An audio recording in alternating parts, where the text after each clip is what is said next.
do you pack up and move an entire museum? With less than 2 years to go until we open our new home, we're breaking down everything you need to know. I'm here with Sarah, who's overseen the entire packing and moving process of the museum's priceless 4 million collections items. Now, many of these items are on exhibit, but many more are also kept behind the scenes. So, Sarah, first of all, how do you determine where to even begin when we're dealing with so many items? Yeah, so it's heavily based on our construction and our exhibit fabrication schedule. And then from there, we base each collection on material type and the packing considerations needed to move it safely.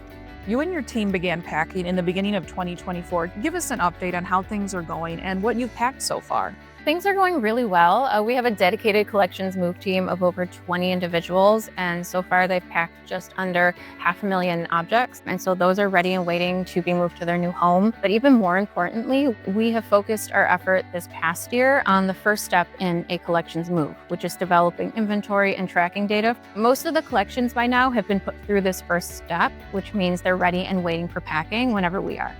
And over the past several months, you've also started removing objects that are on display in the current museum to get them ready to be on display in the new museum. Talk about that.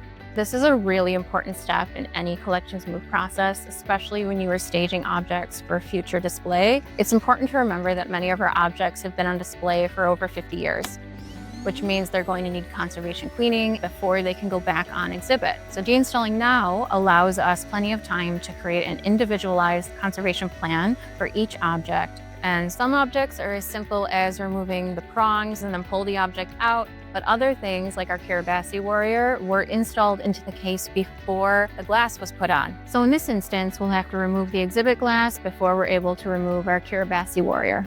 So if you notice an object is no longer on display in this museum, it's not goodbye forever. It's just see you later at the new museum.